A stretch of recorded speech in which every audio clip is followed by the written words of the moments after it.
How did we go over the span of a few years from father figures like Andy Griffith, Bill Cosby, to modern day times where fathers are pictured as people like Homer Simpson, Peter Griffin?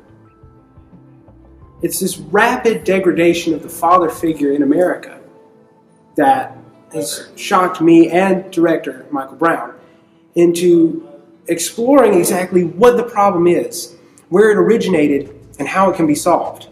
That's what we hope to find out as we talk to many different father figures and sons here on campus. Okay. Today we are speaking with Robert Canada, the Director for the Office for Diversity and Inclusion. Okay. Good. Nice to have you today, Dr. Canada. Thank you. Today we're going to be speaking on the subject of men and how they are perceived in today's culture, and how men as a society should or should not progress in certain fashions and ways. To begin with, what does it mean, in your opinion, what does it mean to be a man?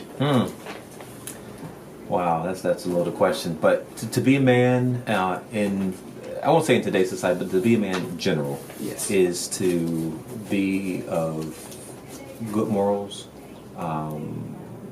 great integrity, respect, commitment, and dedication, and love for your fellow humans.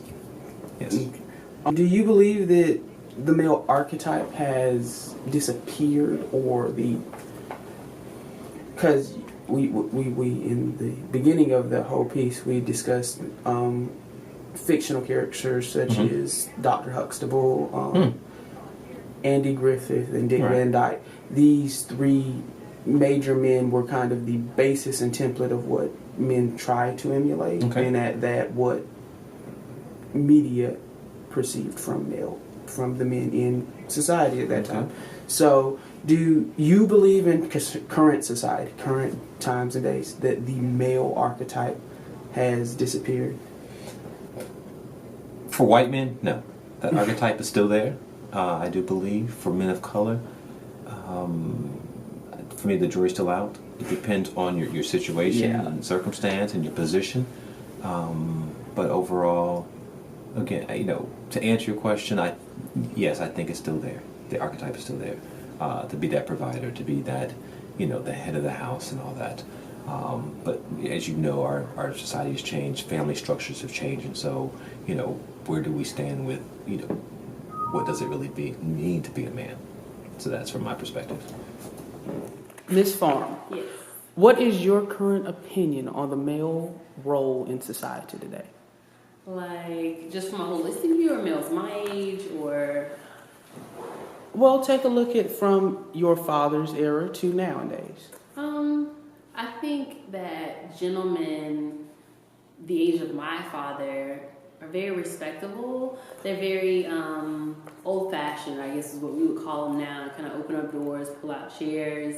They courteous. Very courteous. They're the primary breadwinners in the home, and they're very strong, and they have very presentness, if I can say, about them. So they're always there. They're very dependable, reliable, but they're very present, I guess is a better word. Mm-hmm. Today's fathers, it's like the total opposite almost. They're very absent. I mean, they're away. They're doing other things. Their priorities are a little different. It's more of the me kind of thing, and I gotta look fresh with the nicest Jordans on. But my children, they can have some kids, or, they can have some bobos or whatever, But it isn't really, I want to make an impression on my son or daughter so that they know what to look for in their future relationships. It's just kind of like a backseat perspective. Okay. Today I'll be interviewing Mr. Roderick Williams. Thank you. What does it mean to be a man, in your opinion? To be a man, in my opinion, is an individual who accepts responsibility for exactly what it is, and is a provider, is a protector, and is a caregiver.